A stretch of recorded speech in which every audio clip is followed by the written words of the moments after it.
in 1 second.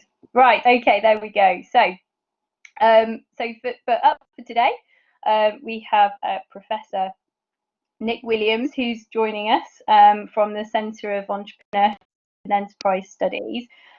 He's got a long history in focusing on entrepreneurship and economic development, and has particular interest in transition and post-conflict economies. And I think that's very pertinent for what we're going to be talking about this afternoon. Although we're not necessarily considered to be in conflict, we're certainly in crisis. So that's not this slide. This is the next webinar. I beg your pardon. Here we go. That'll do. Right. So on that note, I shall stop faffing around with your slides, Nick, and I shall hand over to you. Yeah, leave my slides alone. I beg your pardon. Right, over to you. No problem. Thank you, Sarah. Thank you for the introduction. So, welcome everybody. I hope you can hear me okay. I've turned my camera off to protect the bandwidth, so you don't need to see me, I hope, but you can hear me all right anyway. So, as Sarah said, what I'm going to talk about today is some recent research that I've been carrying out about crisis and entrepreneurship. So, really, the bulk of today is going to be talking about a paper that is due to come out any moment now about Chile. So it's examining the economic crisis there. But given that we're in this sort of global pandemic situation at the moment, I'm going to try and draw some conclusions from that research for other forms of crisis and other places as well. So not just thinking about Chile, thinking about COVID and the fallout from that too. So whether you've got questions about the Chile work or other forms of crisis or whatever it is, then there should be plenty of time for questions at the end. I suppose one of the key things that we don't really know about at the moment in terms of COVID is how we emerge from this crisis. So it's not like other crises that sort of have an abrupt end and we know what happens next almost. We don't know when COVID's going to end. We don't know whether there's going to be a second spike. We don't know whether everyone's going to be back to work. We don't know when universities are going to be working as normal again. So there's a lot of uncertainties. But I should hope that by talking you through some of the principles of the research that I've done and some of the key lessons from that, we can apply that to other places as well. So if I talk too quickly or you want a point of clarification throughout, please just ask a question. Otherwise, as I said, there'll be plenty of time at the end for questions too. Okay, so I first really started thinking about crises and different forms of crises a few years ago in terms of my research. So I did a piece of work with Tim Vorley about Greece. So this looked at institutional change after the financial crisis, how entrepreneurship in Greece had been on a decline in terms of levels of entrepreneurship, in terms of things like innovation and economic impact of entrepreneurship too. So we started to think about that, and I suppose it's still true that most of the research on this topic of crises and entrepreneurship is about financial crisis. So particularly the most recent financial crisis of 2008. But if we think about a crisis as any form of sort of unexpected event that happens that has a shock on economy, shock on people and places, then obviously if we update that to 2020, there's all sorts of different crises as well. So we attempted to look at other forms of crisis in the special issue that you can see there on the slide as well. So with Rachel Dead and with Tim again. So we broadened things out, tried to look at there were some great papers in there about the financial crisis, but also looking at other forms of crises as well. So there's a paper in there, for example, about natural disasters. There's a paper in there about displaced populations during conflict. So again, trying to broaden out how we understand crises, how it affects entrepreneurship, but again, still trying to apply these lessons of what we might be able to learn from all these different situations that will help us, help policymakers, help governments, help academics, help practitioners think about how to lessen the impacts of those crises, how they might bounce back more quickly from a crisis, and how they may be able to prevent most of the negative impacts, or some of the negative impacts anyway, of a future crisis as well.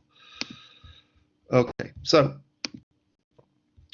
and really, I suppose the key lens that I've used in terms of my research is this idea of economic resilience. So this is the key theory that we've thought about in terms of doing this kind of research. And Resilience really refers to this ability of a place to mitigate against the impacts of a crisis, so how it might lessen them, how it might be able to bounce back. So whatever that shock that is, it's how it can survive, come through, emerge more strongly from that crisis. Of course, economic resilience is not just about entrepreneurship. There's a whole range of issues in there, from the skills of the people in that particular place, the industrial structure, finance, governance, all sorts of things. So it's not just about entrepreneurship, although obviously in this talk today, that is the key focus of it. And one of the things that I'm going to try and draw out when I talk about the Chile example in a little while is how entrepreneurship performs these different roles during a crisis. So it's not necessarily the same kind of entrepreneurship that we need to try and support during a crisis as we would during normal times. So it's not necessarily the most innovative businesses or the ones that are going to have the most economic impact. Sometimes it's those entrepreneurs that are providing solutions within the crisis at the immediate time. So there's been some other research done by other scholars on, for example, Hurricane Katrina, which looked at how entrepreneurs in that situation. So if you remember going back to 2005, there was major floods in New Orleans, lots of devastation, parts of the city were ruined. And really a lot of the research around that looks at how entrepreneurs perform this kind of societal role of providing solutions for services that were absent because of the crisis. So it could be businesses diversifying to offer different products and services to fill a local need. It could be that they were doing quite simple things like offering social space for people in the community to meet because their previous places to meet were destroyed, etc., etc. So it's not necessarily about entrepreneurship in the sense that it's innovative businesses and that's what we need to pursue.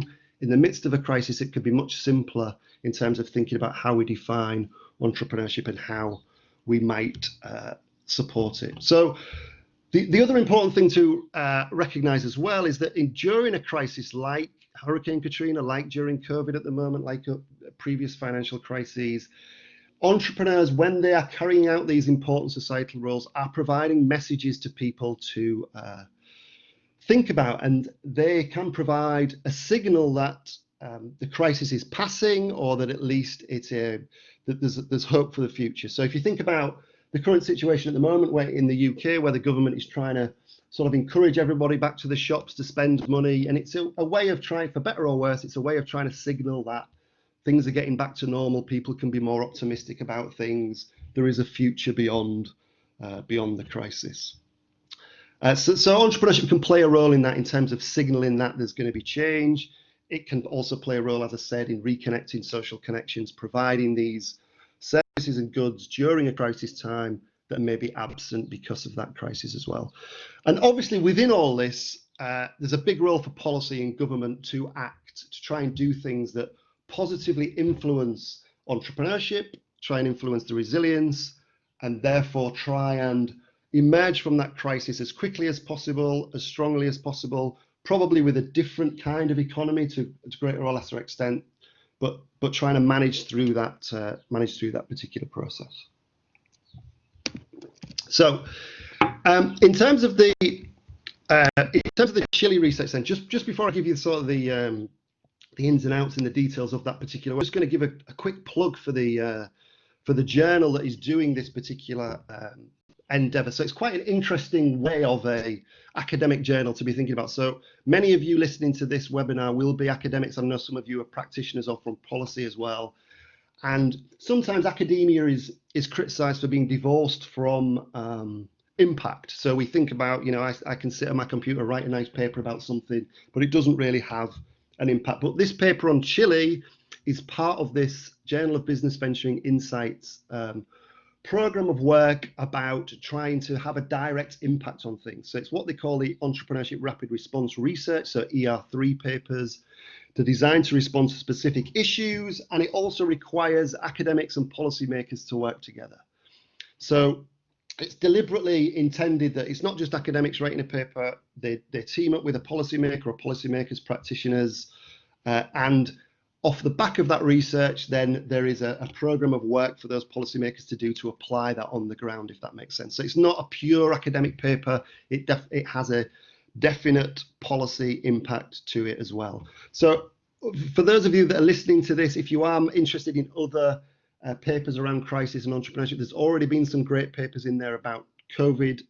So the one at the top there, Startups in Times of Crisis, is part of this ER3 concept. The one at the bottom isn't, but it's a great paper about finance and about how policymakers can better understand financing during a crisis. So it's a great paper for thinking about, a great journal for thinking about these kind of impacts and taking them forward. So that's the plug for the journal anyway.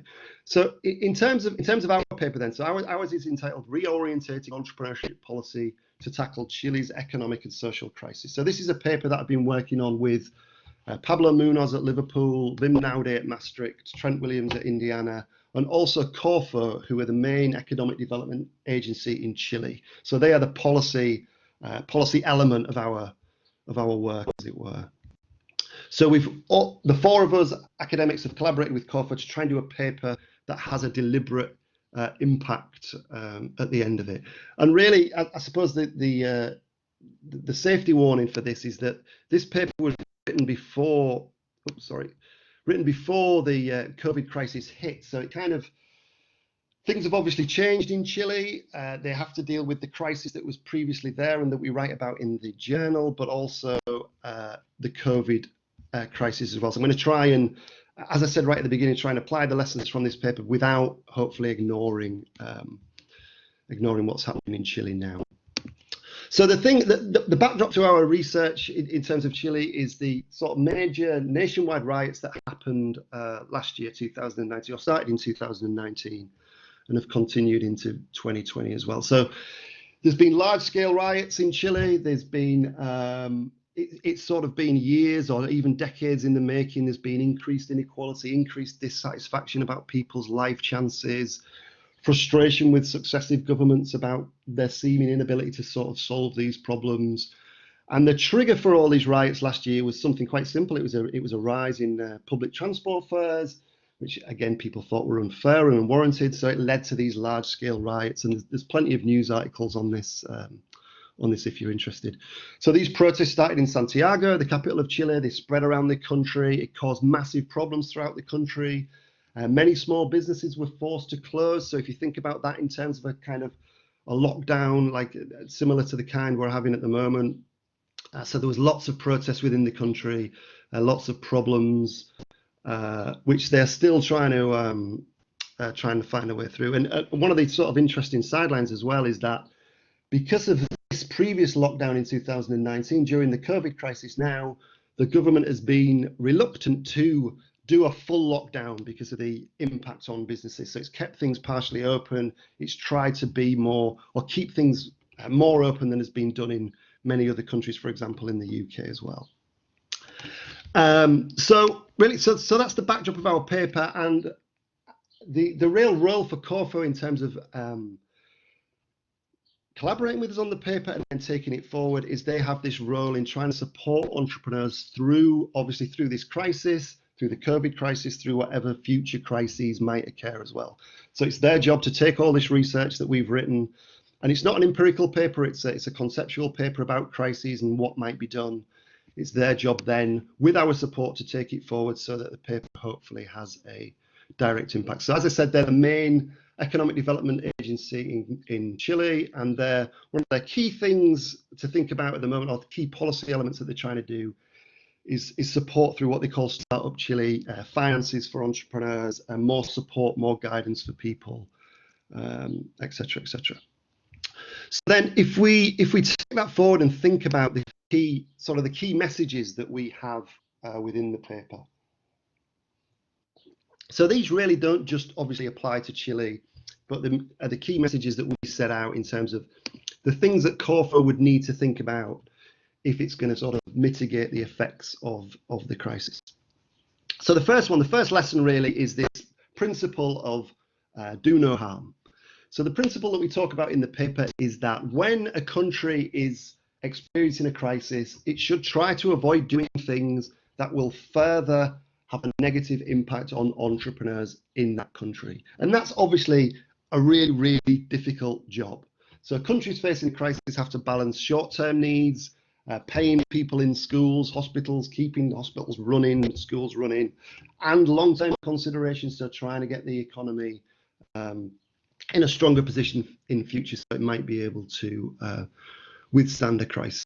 So this isn't an easy thing to do. It sounds simple, do no harm, don't do anything that might affect people. But really what this do no harm principle means in a practical sense during a crisis is that new rules shouldn't be brought in that make entrepreneurs' lives more difficult. And if there are new rules, policymakers need to focus on stability, so stability of the institutions that govern that economy.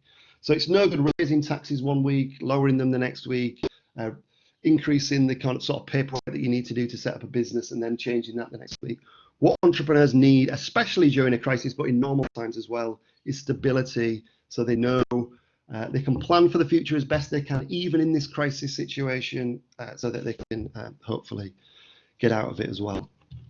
So this is something that links back to our previous research on Greece that I mentioned. So one of the issues in Greece after the crisis, when they were trying to reform the economy, again in very difficult circumstances, money was very tight, trying to pay back the IMF for the huge bailout that they'd received, at the same time as trying to improve Greece's economy, was that there was a great deal of instability in the system. So taxes were being increased quite randomly. Taxes were being increased on productive sectors as well, which might have helped Greece grow out of the crisis better than it would otherwise. So there were some issues there. So the first principle is do no harm, don't do things, don't increase the level of instability within the economy. Try and avoid doing anything that makes entrepreneurs' lives more difficult. And if you look at where Chile stands in terms of things like the World Bank Doing Business Indicator, it does pretty well. So it's 57th in the world. It doesn't take long to start a business. It's fairly simple if you compare it to other countries. But obviously, Chile is facing the nature of the riots in Chile mean that it's facing other constraints as well. So it's got to think about things about inequality, about this sense of unfairness, rather than necessarily simplifying things for entrepreneurs. But certainly, do no harm, make things simple for entrepreneurs during a crisis should be is the first principle, really.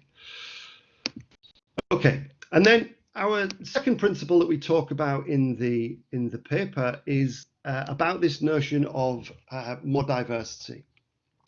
So in a simple sense, this just means more diversity in the economic base. So if you have a place, a country, a region, a city that is dependent on a particular sector, so say it's the financial services sector, and then the financial crisis hits, that place is naturally going to be hit in a more severe way than other places that have a more diverse base. So policymakers should try and increase the diversity of their economic base. And one of the challenges during a crisis is that a lot of entrepreneurship policy, and this is outside of a crisis, this is just during normal times as well, is that it tends to allocate resources to the people that need them less. So it tends to be the entrepreneurs that are good and successful at responding to a government initiative to get money, or to a government initiative to provide support and advice. So it tends to go to those people that are maybe educated entrepreneurs, are more capable of putting together business plans, or more capable of doing a forecasting plan,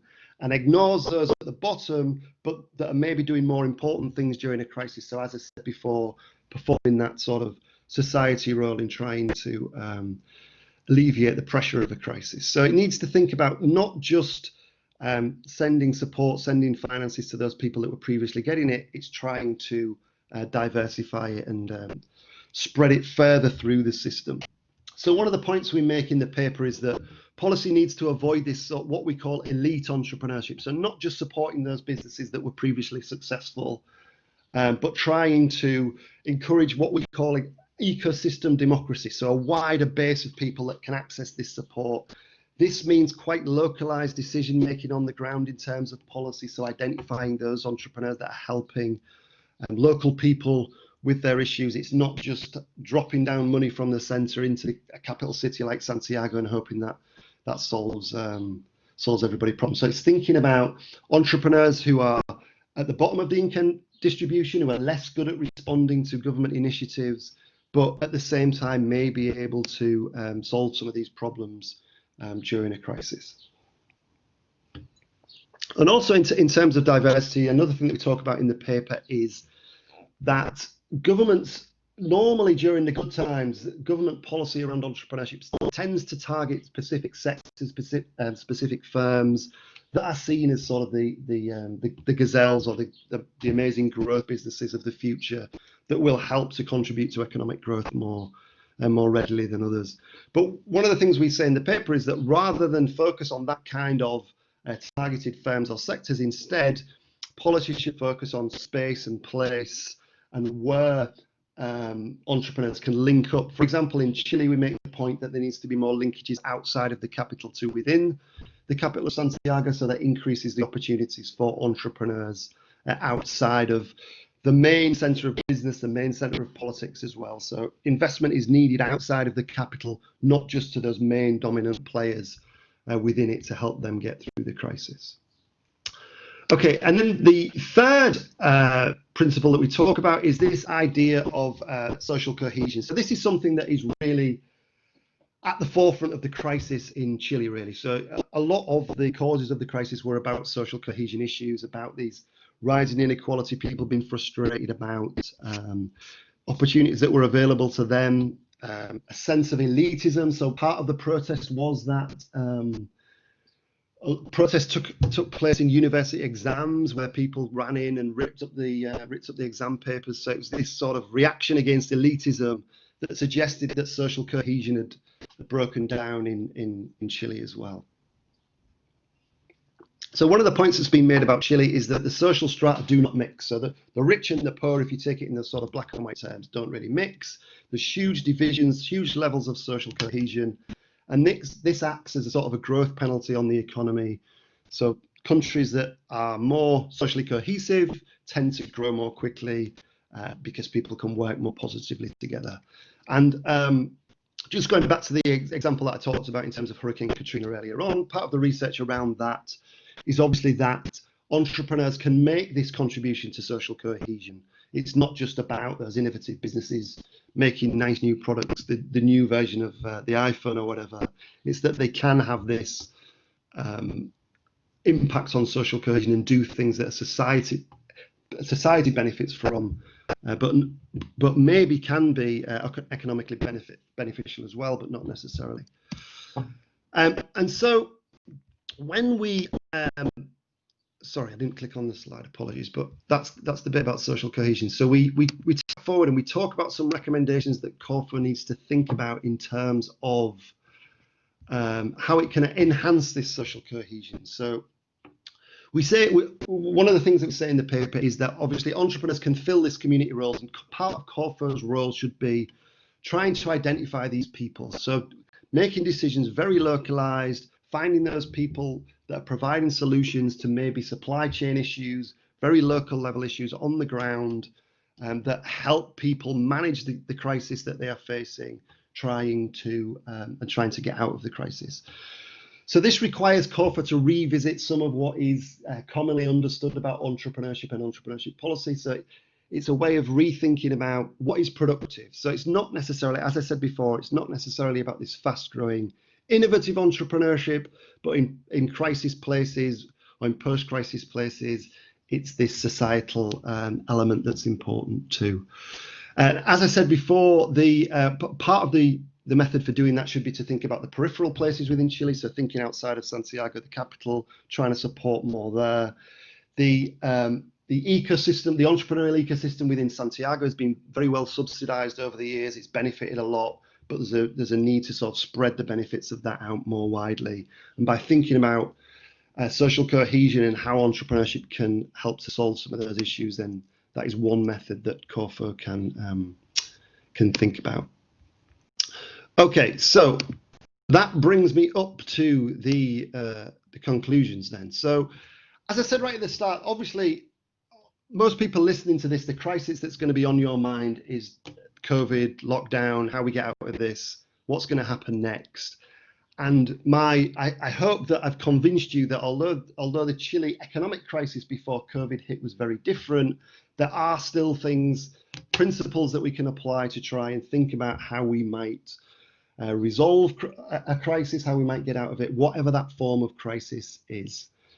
So obviously, in a country during any form of crisis, the answers are not simple. It's not easy for government. It's not easy for policymakers. It's certainly not easy for entrepreneurs to plan and to come up with solutions. But the principles that I mentioned remain whatever the crisis is. So the principle of doing no harm, so not doing anything that will further deteriorate the environment that the entrepreneurs operate in, is trying to do something about entrepreneurial diversity, to trying to spread support, not just supporting those dominant big players within the market, but supporting more competition, more people at the lower end in terms of the income distribution, and also trying to think about social cohesion. So in every country in the world, there are issues around social cohesion at the moment, partly in response to COVID, partly in response to things that have been happening over the years.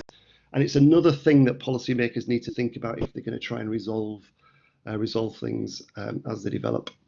So crises, obviously, like Chile's, has been decades in the making. It's not a new thing. They're not simple to resolve. So even though we're talking about these principles now, there's still a tricky path that Corfo and other agencies within Chile need to try and navigate. So it's not as simple as following these. There's obviously a lot of different things at play, but following those principles should help get people through.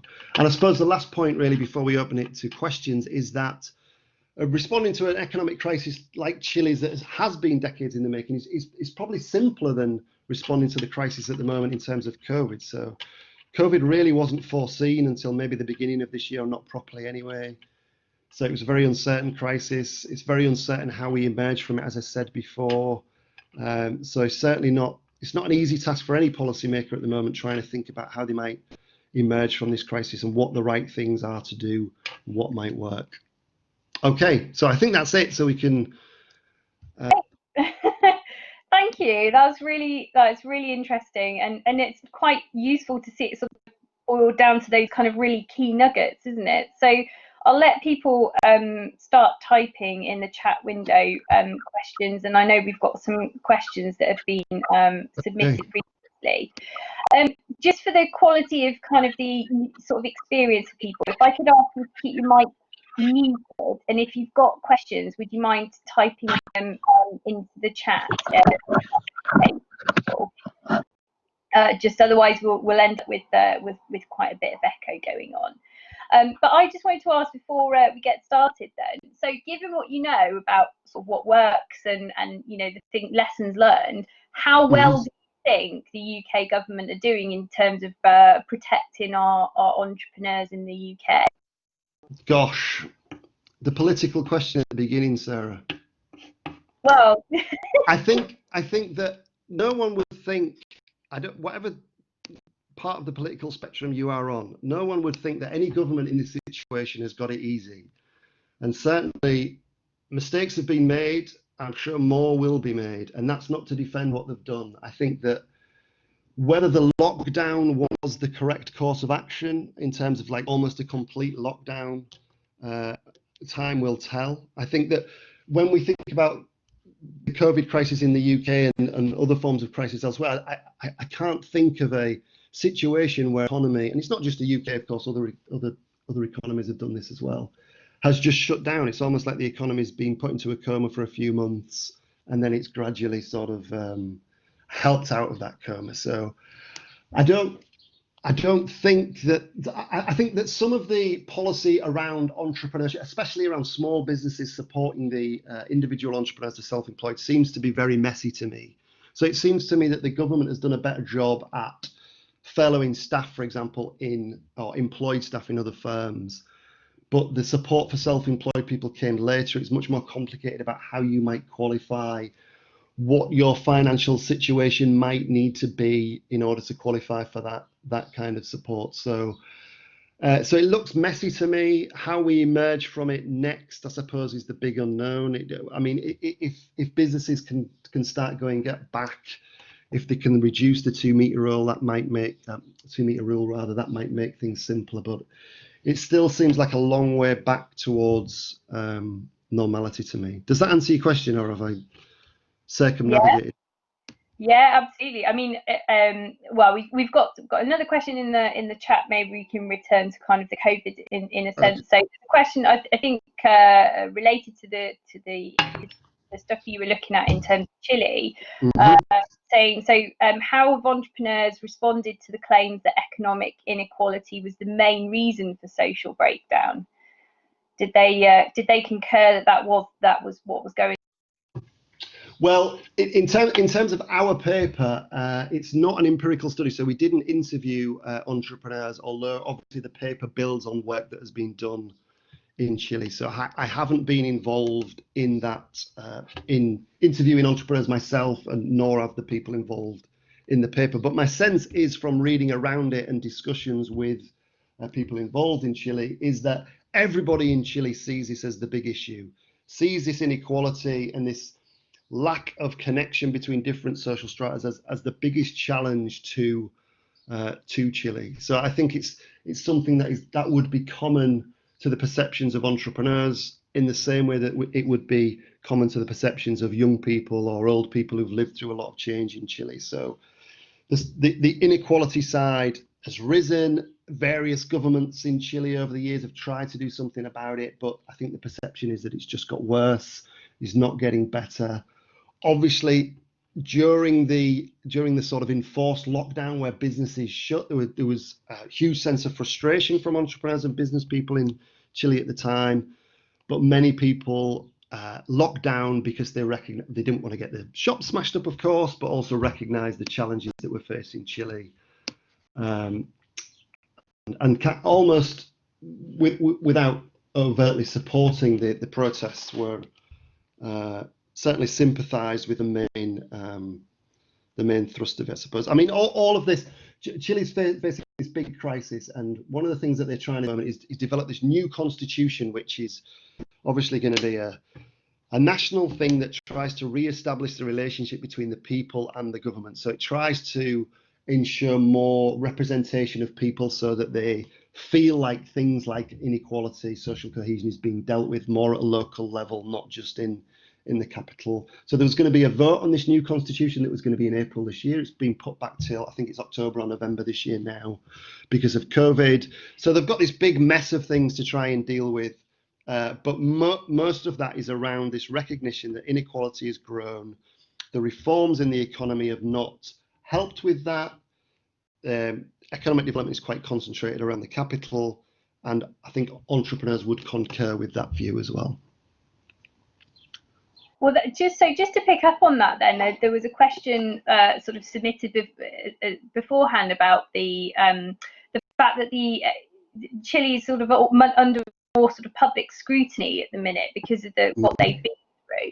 So the kind of knock-on question from that then was, if that's the case, it has the coronavirus and the effects of this sort of made it more important that these changes come in faster, or does it sound like they're actually delaying things?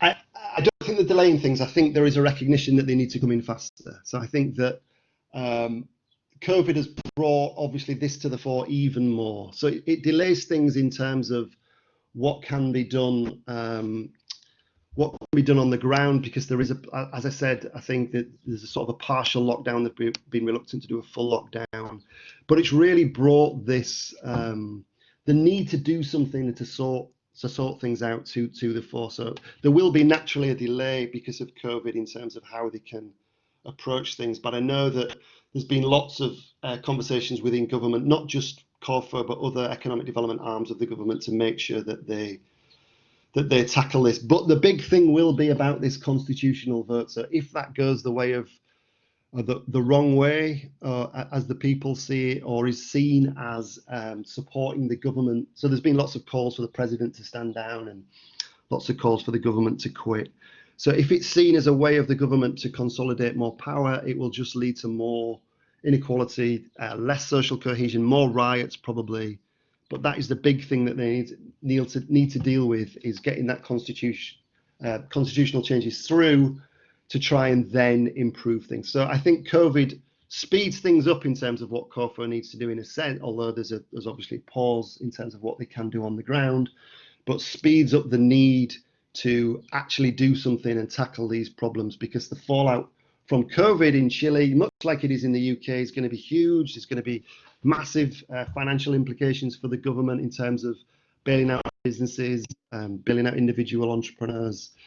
And it means that the principles of how to address these crises become more important and more pressing, I think.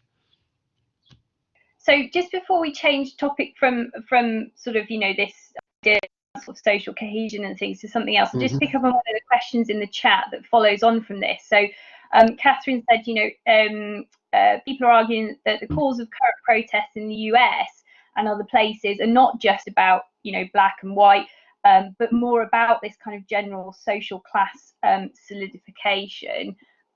What do you think? Is there a sort of a solution to this, I suppose, that the government should be looking at? Yeah, I mean, I think that's true. I don't think it's necessarily, I think it's complicated. And I think that if you think about the sort of UK experience of COVID, at the beginning, like, social cohesion became the thing, and everybody was out clapping the NHS. People were doing things within their towns and villages to help neighbours that they hadn't spoken to for years. And so social cohesion became something that everybody was thinking, maybe not in those terms, but became something that everybody was thinking about. But then obviously the recent riots in the US and the UK mean that there are still these huge systemic issues that need to be tackled, that are not necessarily racial, that are about economic opportunities broadly as well, that need to be tackled. And it's a difficult time for everyone, I think. And I think these riots are a sign that there's frustration with a lot of things. And I think part of that is this sense of social cohesion, is in what direction do these countries want to go in. I mean, if you take the example of the US, is what does Trump want for the US, and is that what people signed up for, whoever voted for him? Just things seem to be getting a lot more messy, and a lot more complicated, and a lot less social cohesion. And in many ways, the cohesion seems to have been destroyed, not just because of, or maybe not destroyed, but certainly become more tricky, more challenging because of COVID. I'm not sure that answers the question, apart from saying it's obviously complicated, and there are a lot of things involved in this that people are frustrated about, that have been going on for years, that they are demanding answers to, and hopefully they'll get some of those answers. It certainly seems that this particular crisis has brought things to a boil in the way that Yes, yeah. The pressure's there now, isn't it, for things to happen? Yeah. So just looking a bit more specifically at kind of entrepreneurs and how they've been reacting to the crisis, we've got a question here about how the fact that we've all been sort of doing home working and been sent, it's become incredibly important that we sort of e-commerce has become very important. How do you think that might be detrimental to physical retailers? Can you see entrepreneurs pivoting their businesses at the moment to respond to that, or are they moving online? What is that going to be the next way that we will end up shopping for things? Yeah, I think that there will be a pivot, especially from retail businesses. So if you think about before the COVID crisis even happened, there was a general trend in terms of retail being on a decline. People talking about the high street changing forever because people weren't shopping, things moving online. And again, as we were discussing a few minutes ago, I think that the COVID situation, the lockdown, probably speeds some of this up. Some of the businesses that are badly affected by COVID, and I can think of many people I know that work in the restaurant industry that are having a really tough time now, and are going to have a tough time when restaurants open again. But if you think about, some of those businesses were on a decline for a long time, and not all of those businesses are going to come back. So we're not going to have as many restaurants as we had before, probably. But we may not have as many pubs, probably, as we had before.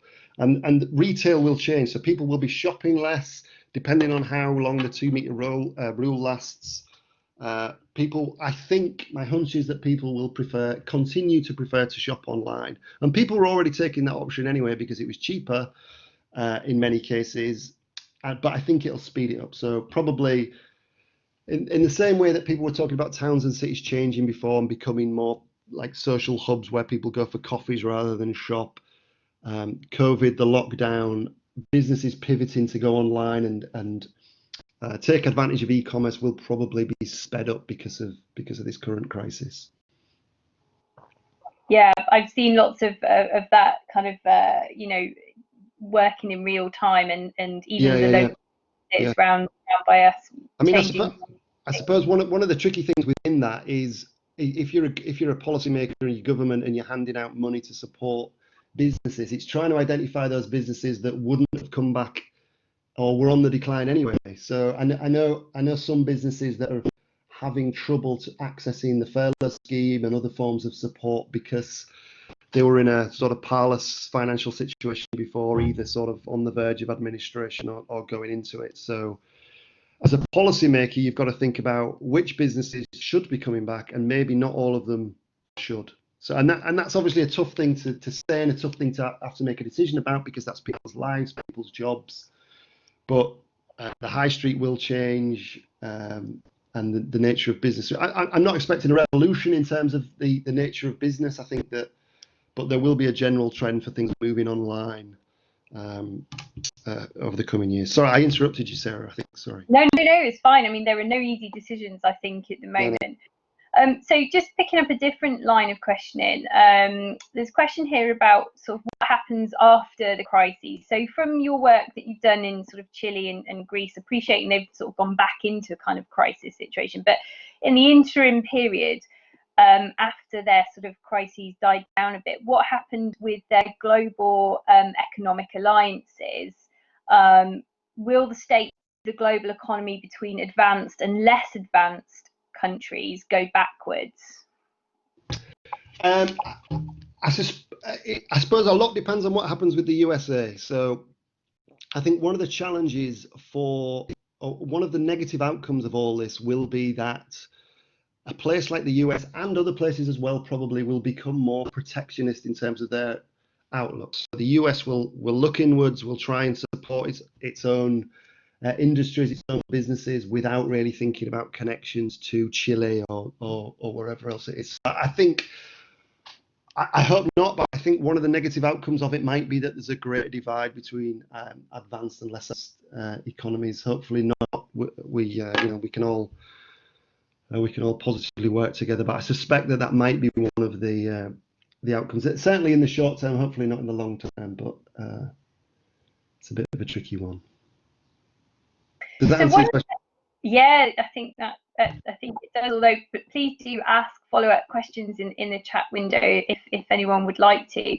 One of the questions that came in on the registration, which I had to ask because I think it's really interesting, is about the role of black market entrepreneurship in times of crisis. So.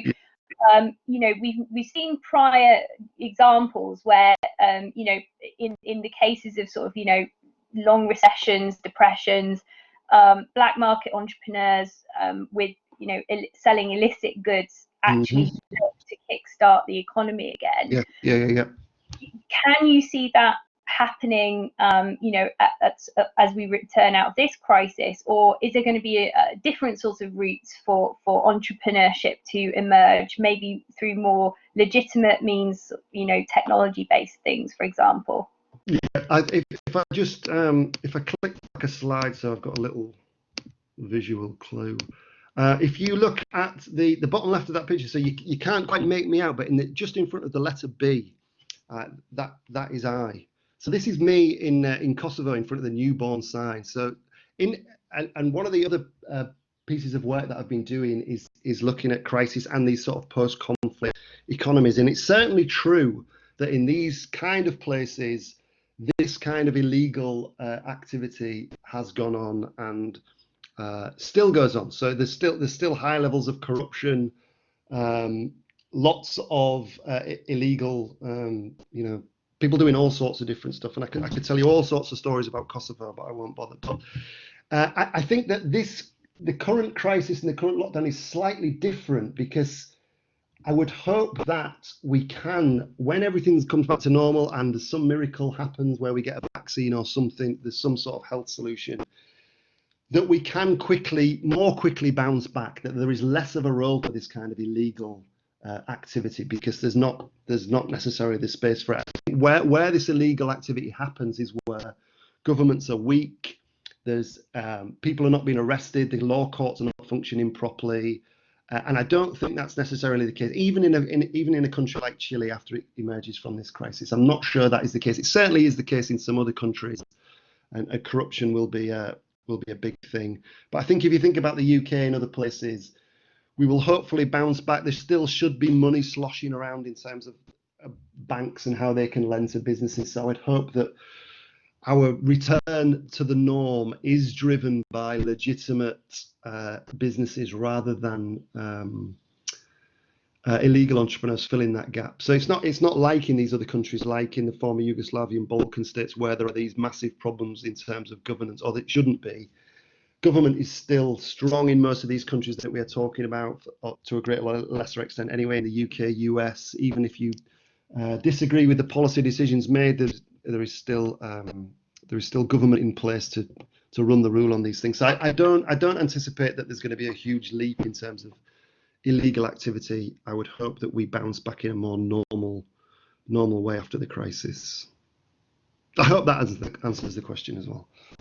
Yeah, absolutely. Although, well, Steve's just asked a follow-up question. How realistic is it? Yeah, good point. So yeah, I suppose it depends what we're talking about. So if we're talking about illegal activity being, drug dealing or other forms like that, that's one thing. But yeah, certainly I know of people who have been performing informal activities that you would still class as illicit, trying to get around the rules. So hairdressers still, as Steve mentions there, hairdressers still performing during lockdown. And I think there will be an element, there has been an element of that. There will be an element of it. How significant that is, I'm not sure. But I suppose that as long as people feel that they can get away with it and they're providing a service and people are prepared to pay for that service, then maybe that's not such a bad thing. But it's certainly different from, the illegal activity that I was just talking about in terms of Kosovo or other places where there's significant corruption. Yeah, that's more a case of people just trying to keep doing their job. Yeah. Around the rules. Yeah. So we're sort of heading towards the end of the hour already. I wondered if you could maybe, for those of us who are thinking, if we are entrepreneurs or we know of entrepreneurs and we're dealing with these sort of incredibly uncertain times, what do you know from, there's a certain lack of influence that we could have directly on sort of policy. Yeah. What are the kinds of things that you would be saying to entrepreneurs directly about how they should be managing things through this uncertain time, and what they could be doing maybe to get some of these messages across?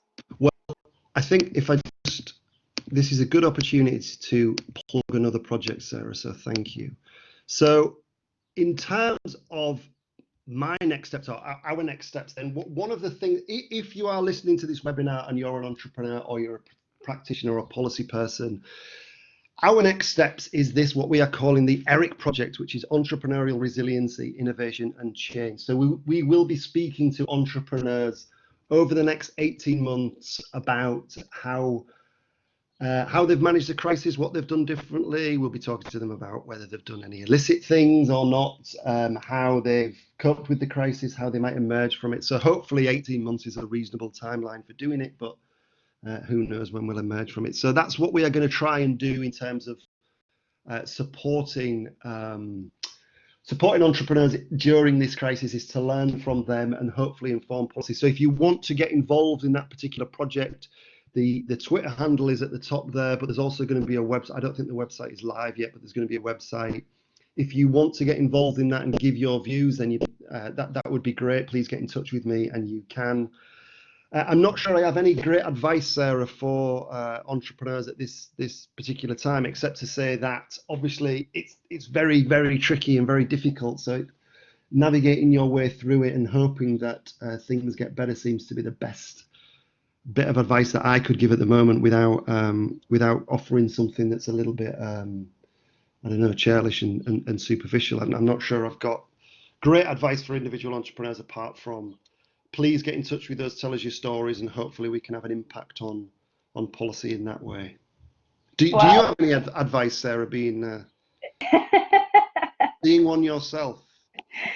I think there's an awful lot of businesses that are sort of, either gone very, very busy or almost no activity at all, and there seems to be some real extremes. And where I've seen some very positive things come out of this is where businesses have talked to each other about how they can support each other around these crises. I'm part of many groups of small businesses, and a particularly lovely one was we had a guy who his business is to service pubs, bringing all the alcohol to pubs, and another guy who runs a business making chemicals. And of course, the guy who's making chemicals suddenly went through the roof. They had loads of hand sanitizer, cleaning products, couldn't get them out the door fast enough, whereas the pubs all shut down. And so the guy who has the pub distribution business basically just sent all of his drivers, trucks, and sort of equipment down to the other business to help them with their distribution. So seeing those kinds of support for each other in terms of small businesses has been really inspirational and amazing to see what people will do sort of when they're put in a corner and trying to make ends meet to feed the people that are working for them. There's a good bit of kind of pressure to do that, isn't there? Keep food on the table. Yeah. Good. So just before we wrap up, then, do you want to do a kind of final thoughts piece, and then we shall say goodbye to all these lovely people? Well, I'd just like to say thank you, really, for that. Thank you, everybody, for signing in and listening. I hope you found it interesting. As I said, this paper on Chile will be coming out hopefully in the next week or so. So if you're interested, you'll be able to find it on the journal website. But if not, get in touch with me. It's been great to talk to you and think about these questions. Obviously, these forms of crisis are not going to go away. So the more we can think about them and do something about them, the better the world will be over the long term. So even when COVID goes, we can start thinking about the next crisis and how we might be able to see a brighter future and manage ourselves out of that as well. So thank you, everybody. Thank you for listening. Thank you for being here. Thank you, Sarah, for moderating things. Thank you to you, Nick. That's been a brilliant presentation. We've got lots of thank yous now coming through on the chat. So obviously people have enjoyed themselves greatly. If you have registered for this session through Eventbrite, you will be sent a PDF copy of all of the slides, so you can go and have a look at some of the references and other projects that Nick's working on. And very soon you will also find a recording of this webinar going up on the Leeds University Business School. So I shall stop the recording.